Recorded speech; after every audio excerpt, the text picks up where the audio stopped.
It's midday in the economic capital of Cameroon, Douala. Ladies and gentlemen, welcome to this bulletin of information on Equinox Television. We are broadcasting live from our headquarters here at the economic capital with the first segment of the news in the French language with Julien Belbissai. Bon après-midi à vous, Julien. Bon après-midi à vous, Charles, et comme mesdames et messieurs, bon après-midi à tous. Bienvenue aux 12h sur Equinox Télévision. Malgré l'implémentation de la loi portant interdiction et commercialisation des plastiques non biodégradables, des acteurs de ce secteur ne lâchent pas prise. Certains d'entre eux ont été stoppés net par des éléments de la douane du Sud-Ouest. Ils ont saisi 5 tonnes de plastique non biodégradable d'une valeur estimée à plusieurs millions de francs CFA. On fait le point avec Xavier Foucault. C'est au port de Tico que cette importante cargaison de plastique non biodégradable a été saisie par les éléments de la brigade mobile douanière et ceux des postes de douane de Tico, appuyés par ceux d'Idenao, dans le département du Fako, dans la région du Sud-Ouest Cameroun. Une action qui s'inscrit dans l'implémentation de la loi de 2012 portant interdiction d'importation et de commercialisation des plastiques non biodégradables. The laws are very clear. When they are being impounded, the various those who are involved in those... La législation est claire. Tout contrevenant appréhendé fera face à la loi, suivant la procédure, qui inclut le paiement des pénalités, voire l'emprisonnement. La cargaison saisie a été remise aux responsables de la délégation régionale de l'environnement et de la protection de la nature du Sud-Ouest. Selon ces autorités, le combat contre cette activité illégale est une affaire de tous. Nous ne pouvons pas avoir une ville propre avec des plastiques. Nous demandons donc à tous les citoyens, précisément ceux du Sud-Ouest, à nous joindre dans ce combat pour que notre région reste propre. Depuis 2014, année d'implémentation de la loi sur la commercialisation et l'importation des plastiques non biodégradables, des commerçants et importateurs véreux font de la résistance et continuent d'alimenter les marchés locaux. La sécurisation des infrastructures critiques au cœur d'une rencontre à Yaoundé. Dans un environnement marqué par diverses crises sécuritaires, l'Agence nationale des technologies de l'information et de la communication œuvre aux côtés de diverses administrations à la protection des routes, systèmes d'adduction d'eau et autres infrastructures sensibles contre des attaques des cybercriminels. On fait le point avec Rodi Ngassi, Marcelin Ganson. Face aux nombreux défis, notamment sécuritaires, auxquels le Cameroun est confronté, certaines infrastructures critiques ne sont pas à l'abri des risques de cybersécurité, d'où l'importance d'évaluer la pertinence de ces menaces. Les infrastructures critiques sont les actifs indispensables pour le bon fonctionnement de l'État, à l'instar des infrastructures qui fournissent de l'eau, l'électricité, infrastructures de télécommunication et même les routes. Parce que ces infrastructures sont extrêmement importantes pour le bon fonctionnement du système. Donc il faut les protéger contre les différents types d'attaques, les cyberattaques. Aujourd'hui, la plupart de ces infrastructures sont connectées à l'Internet. Certes, ça permet de faciliter l'accès aux services que cette infrastructure offre, mais ça accroît la vulnérabilité de ces différentes infrastructures et les expose aux différentes cyberattaques. Donc il est important pour tous les États dans le monde de protéger ces infrastructures contre ces différentes attaques, contre les actes criminels. À Yaoundé, les acteurs provenant de diverses administrations ont validé la cartographie actualisée des risques cybernétiques inhérents aux infrastructures critiques nationales. Cartographie du reste élaborée par l'Agence nationale des technologies de l'information et de la communication avec le concours du Commonwealth. Aujourd'hui, dans notre pays, on fait face à plusieurs crises sécuritaires qui se matérialisent par des actes de vandalisme. Et il est donc important pour nous de sécuriser nos différentes infrastructures critiques. Nous avons envoyé les formulaires aux différents participants pour recueillir les données auprès de ces différentes administrations de les structures pouvant être considérées comme infrastructures critiques. Nous avons analysé ces différentes données collectées sur les prismes des risques inhérents.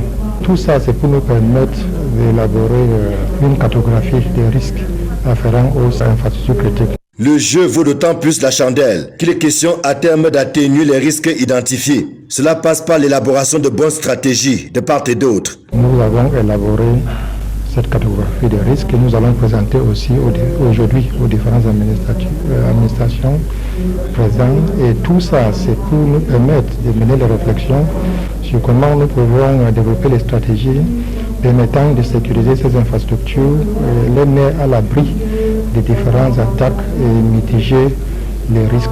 Reste à espérer que les fruits tiennent effectivement la promesse des fleurs et que les infrastructures critiques qui pullulent dans notre pays soient épargnées des attaques des cybercriminels.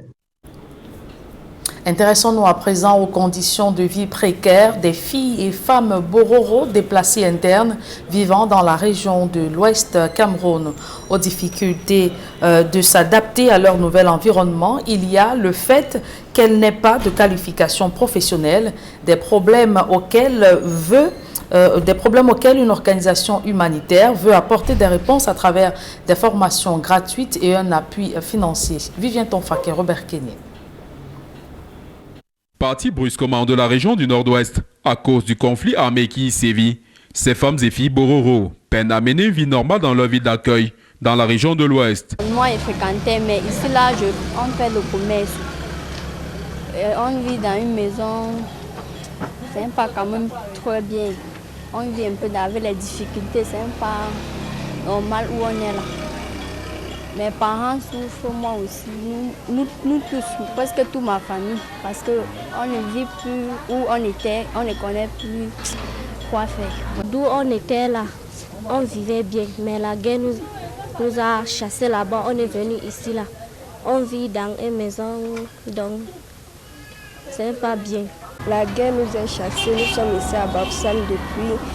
Et dès que nous sommes venus ici, là, je peux dire que nous ne sommes pas très à l'aise comme nous étions là-bas au nord-ouest.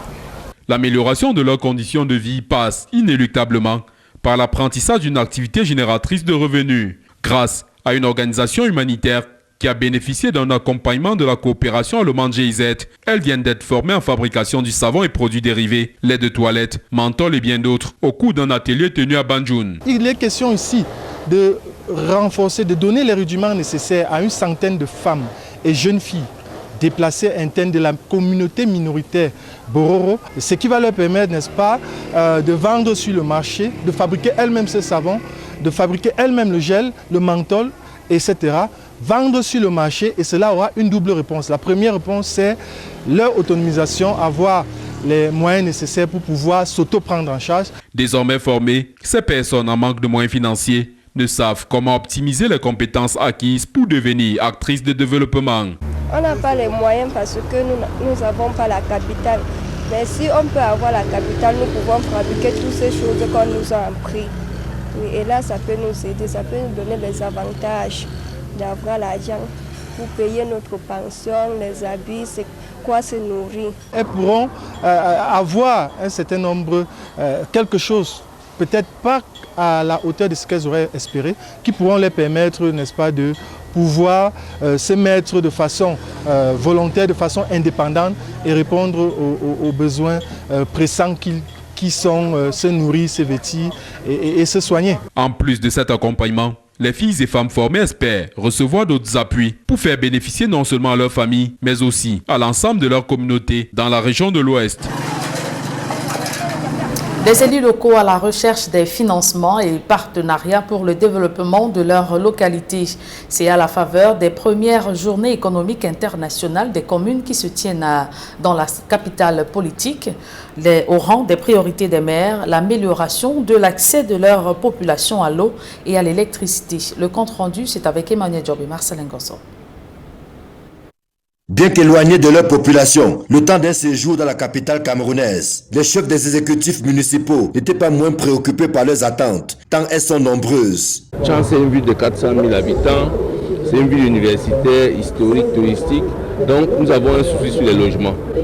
Aujourd'hui, il est question, dans le cadre de CGCOM, de dénicher des partenaires qui vont permettre que nous puissions densifier notre projet de cité municipale qui a déjà reçu, il faut le dire, un premier financement, mais le besoin est grand. La région de l'Est Nord est la région la plus sahélienne du Cameroun. D'où, n'est-ce pas, l'opportunité en besoin énergétique qui se pose, surtout dans les solaires et également dans le domaine de l'hydraulique villageoise. Vous savez que l'eau est très rare, c'est une denrée très rare dans la région de l'extrême nord. Alors c'est l'occasion encore pour nous, une fois de plus, de nouer des relations avec des partenaires.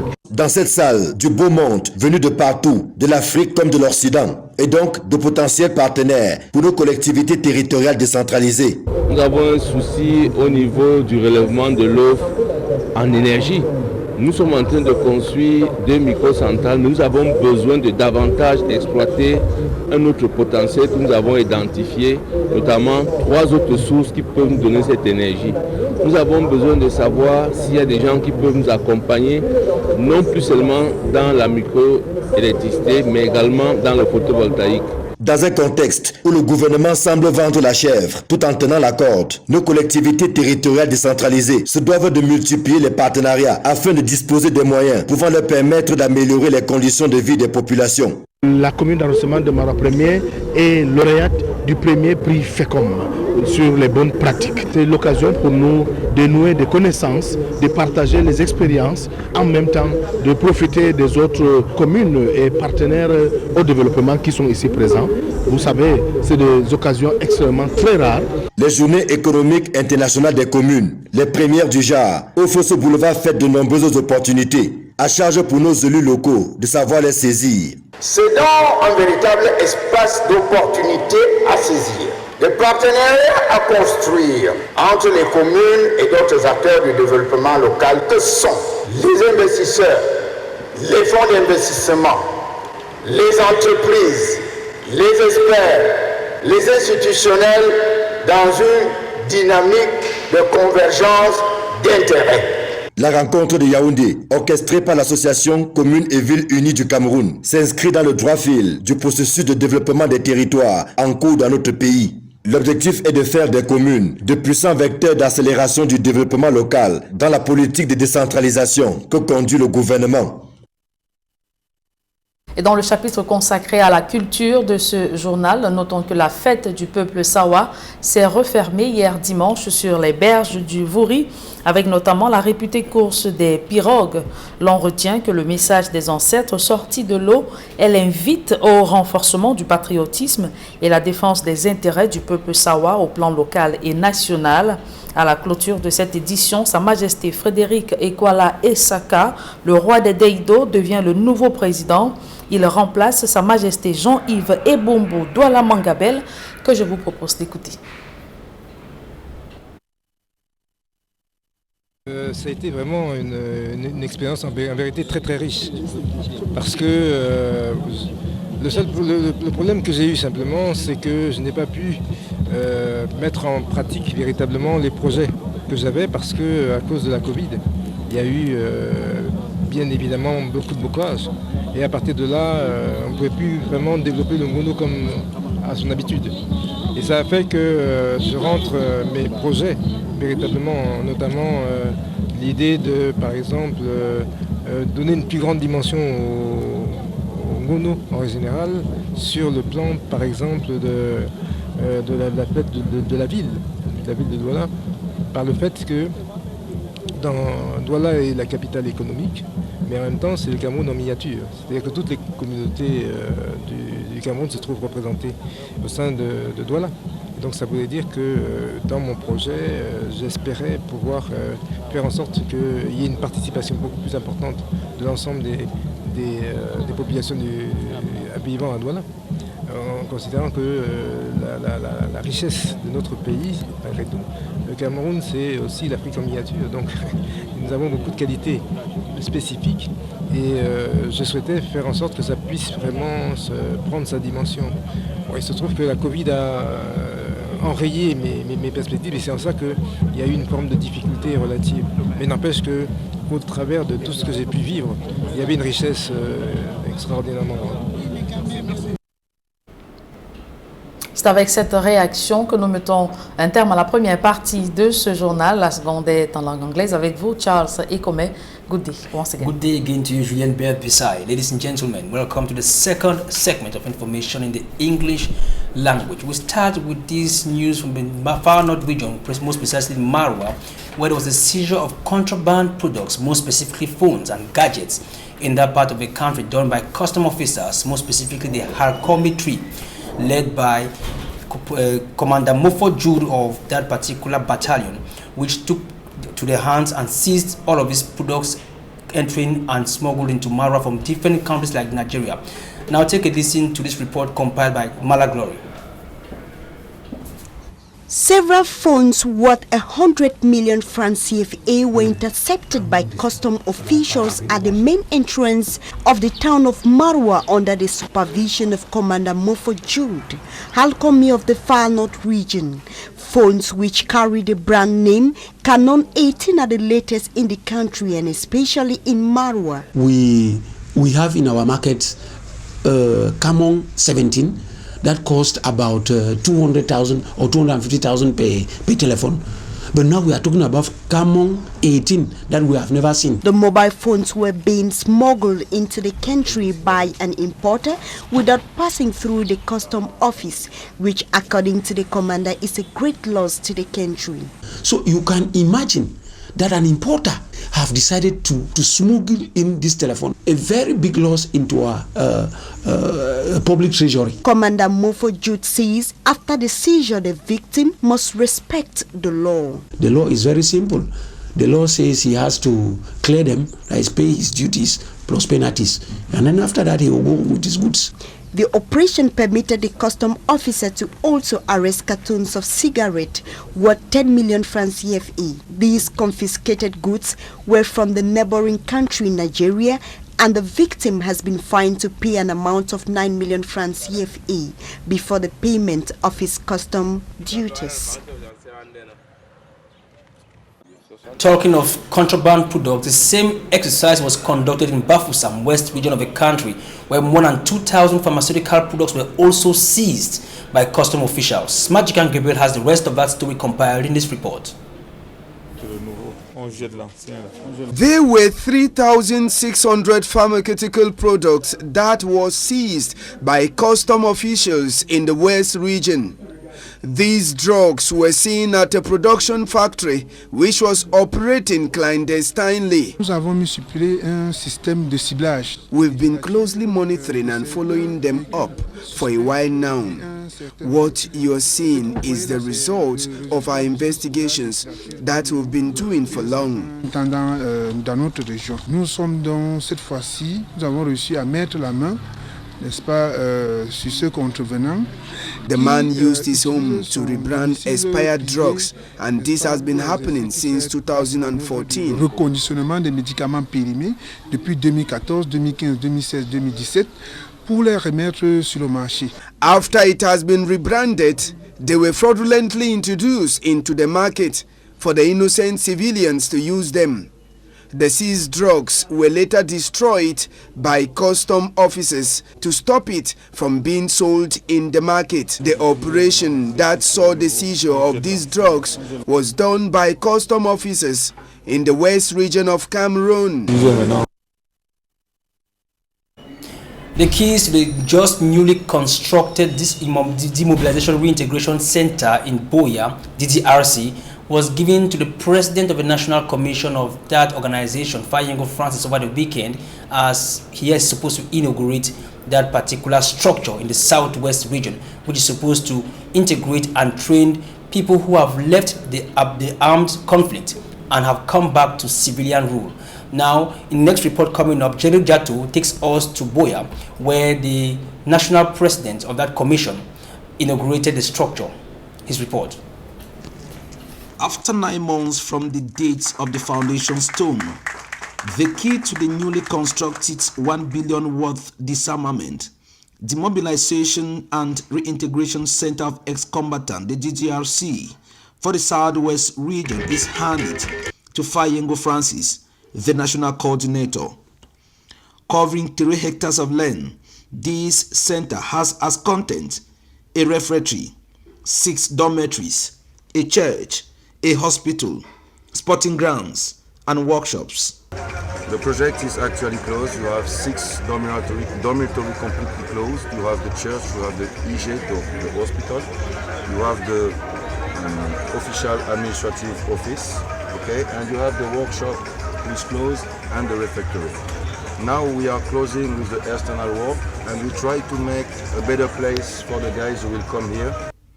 Officiating the ceremony, Fayengo Francis, DDRC National Coordinator, said President Paul Biya has kept his word for the future of his children who have come to reason. This center is within the investment program that the head of state put in place for the DDR. It's within the investment program. What does that mean? First, the structures. Secondly, the equipment which is on the way. Thirdly, the training, formation, and then of course the settlement, the teaching settlement of the expertise. So this is how I situate this center that we're situated. Calling on other separatist fighters to drop their arms, come to the DDR centers and pick from the numerous opportunities now available. We'll be able to get into more attractive trades like plumbing, welding, glassworks, building construction, and the rest. That this center will go a long way to meet the expectations of the ex-fighters, who are the principal beneficiaries, and of course fulfill the vision of the head of state in creating the DDR Center. The ex-combatants of the Southwest region, presently at a temporary site in Boya, will be expected to move down to their new and main center here along the Tiko Douala Road, when the center must have been equipped. Despite the 5-year armed conflict going on in the northwest and southwest regions of the country, culture is what unites Anglophones in Cameroon. To this effect, the Bamenda 3 Council in the northwest region proved outstanding and braving the odds and the threats to organize a festival of heritage, art and culture to reunite everyone across the municipality at the Quenfonds Palace recently to enjoy, showcase and uphold their traditional values. Innocent Aze has details in the following report. Reconnecting to our roots, reviving cultural values, and enhancing peaceful coexistence for the socio-economic empowerment of the Bamenda 3 municipality was theme of the Festival of Heritage, Arts and Cultures, Fehaku, that brought together sons and daughters of Kwen, Nja, and other tribes at the Quenfonds Palace. His Royal Majesty Fonazepha III, through this maiden Fehaku, performed some rituals to cleanse the land during a carnival from Mai 3 to the palace. The rituals aimed at blessing the land, its people, and invoking peace. We feel so bad for what has been happening in the community for the past 5 years. We wanted to come out to cleanse the land and also ask God for forgiveness and also ask God to grant us peace, love, and the spirit of reconciliation, and for the community to move on again. Being an initiative of the Bamenda 3 Council Mayor, Fehaku 2021 that had inclusion at the center, gave opportunity for the youth, persons with disabilities, albinos and bororos to up to 5 years once again live and enjoy their cultures through dances, display of artifacts and Miss contest. We will continue and take advantage of this and make sure that we sell our culture both nationally and internationally. The lessons that they have learned from this edition of the festival, the dance groups, craftsmen, footwork, the various exhibitors that did not really perform well and so on, it is an opportunity for them to go back and perfect so that next year the issue should be a resounding success. Before crowning Fehaku 2021 with a Thanksgiving Mass, the mayor at the palace nursed hope for a better turnout, participation and performances next year. In 2022, we are going to do better, optimize the prices, increase the quality of organization. The brandished cultural values, noticed to be the bond of togetherness, are expected to draw more than 10,000 people for the Bamenda 3 Council Fehaku come 2022. That fascinating report compiled by Innocent Aze closes the curtains to this edition of the Midday Bilingual Newscast on Equinox Television. Ladies and gentlemen, we thank you for your keen attention and keep on watching more programs on this network. Julien, see you tomorrow by God's grace. Rendez-vous demain 7h, s'il plaît à Dieu. Charles Ekome, mesdames et messieurs, merci d'avoir suivi cette édition bilingue du journal.